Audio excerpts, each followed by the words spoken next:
My question is kind of for the both of you. I mean, I love the energy and dynamic between Haley and Dr. Ben, and sometimes it seems like shark and fawn, and sometimes it seems like shark and shark. And I wanted to ask kind of how you both really balance and also kind of constructed this great chemistry charge and palpable tension that you two really build up well between each other in your roles.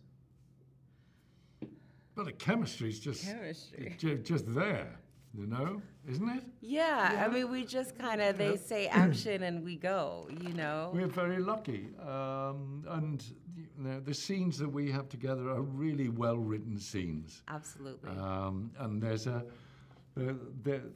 a thread of humour running through them, even though it's quite black humour. And that's, you know, that's a lot of fun. When you're pretending to be people in pretend situations, you can pretend to say horrendous things to people. Awful things. You know? He says awful things to me. He's awful to me.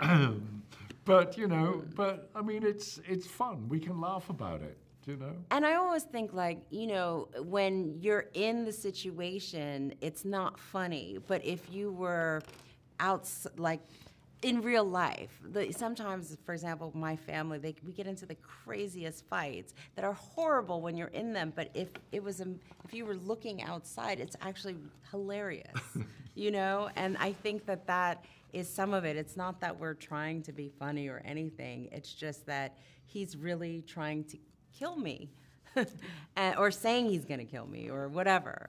But also, you know, I mean, he's an amazing actor. And I'm very lucky to have worked with him. And the script was amazing as well. So it was all kind of just, you know, set up for me. Matt? Hi, Charles Mehta.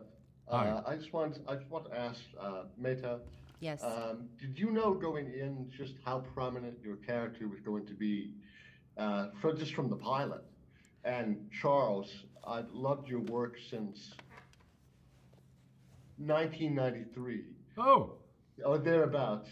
But I want to ask real quick, after Mehta, do you have any specific memories, since this just came back into the news, Top Ball recently passed? Is there anything you remember from working on in Corfu on For Your Eyes Only? and For Your Eyes Only? Yeah, Yes, but sir. it's a... I could tell you a story about For Your Eyes Only, but it would take rather a long time, I'm afraid. right. Well, let's go with Mehta then. but I did, you know, I mean, I was like third villain from the left with one line, but Roger Moore was an absolute gentleman and very, very generous to me. And I was very sad when he passed.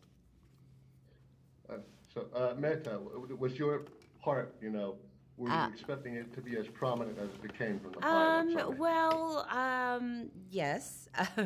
I mean, I knew that that the pilot was sort of set up to sort of lead the audience in a certain direction. And I, as a reader, when I first read it, I thought, oh, okay, I know what this is. Oh, yeah, Kiefer Sutherland, blah, blah, blah. You know, like, I thought I knew what it was, but then it shifts so much.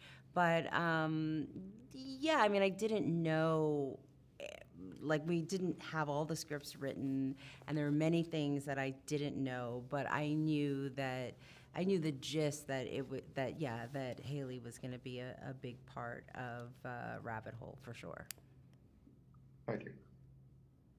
Brent?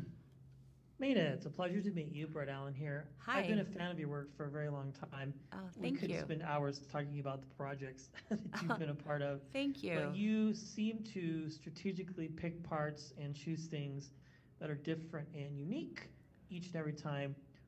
Is there a particular process that you have to find your way into a character specifically like this, because they are so markedly different?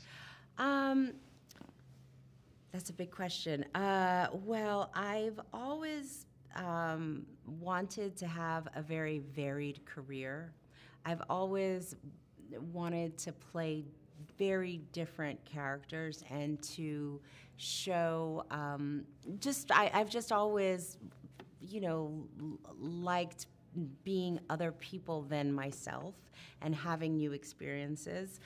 I wish it was strategic. I mean, that's just what I like and what I aspire. So thank you for recognizing that, because a lot of people are like saying that I shouldn't do that. But it's not so strategic because this business is, I wish I could say that. It's more what has come to me and what I just, gravitate towards, But thank you for recognizing that. I that's the kind of actor that I want to continue playing, very, very different women. And I think it's so important to show very different female characters in film and television. I don't know. What is that? I don't know what other question you asked. No, that's it. Okay. Wonderful. Thank you so much. Thank you. That was a great question. Thank you. Lee? Yes. Every character is deeply coded and layered in this series, and I wanted to ask kind of, for the both of you, how much of these nuances or these layerings were you aware of to begin with about your characters, or did you kind of start reading script by script and these fleshed out and you kind of learn, oh, my character's gonna go this way now, or oh, my character's got something else to them now? Yeah, there were surprises to be had in the way that Glenn and John write. And I think they perhaps took a perverse joy in that, actually, because, it keeps all of us on our toes. It's, we knew generally the direction in which a character was going to go, but we weren't given all 8 episodes in a job lot to begin with. I mean, it was one episode, then the next one, then the next one. And so we learned bit by bit in the way the audience is learning bit by bit the development of these characters. And that can be a frightening way to work, but it's also, it's quite an exciting way to work. But what we all were aware of was that all of these characters were not just two-dimensional. They were very complex characters with a very different set of motives. And it's, for me personally anyway, it was a joy to be part of. Matt? So having, obviously it's a joy to be part of it, but Charles, you just come into the second episode, you just come in with a man with the energy of a man maybe 40, 50 years younger. So I absolutely adored, seeing you in this part. And I just wanted to ask, what attracted you to Ben? And then what was it like playing between you and Meta, playing this scene with the apples? Oh. Well, and how did you like them apples? well, yeah. Yeah. Well, the first question is a very easy one to answer for me. It's just, the quality of the writing, and as I've said to your colleagues at the table, these characters are complex. And we were drip-fed information, which kind of kept us on our toes. So that answers your first question. But the scene, the apple scene, was one of those little gems of a scene. Yeah. I mean, there's a beginning, and there's a middle, and there's an end to that scene, and it's a little gem. It's contained, and for me was a joy to play. And she's a joy to play with. Your light has gone out. I know, just a moment. Never mind. There I you can are. see you. There you are. Does that answer your question? I don't know whether it does or not. It answered it as best you can. So. Oh, right. Forgive me. Right. And Meta, the flirting in the shop. Oh. Was that something you brought to it, or was that all? Were you flirting with me? No. Really? No, not in the shop, not with you.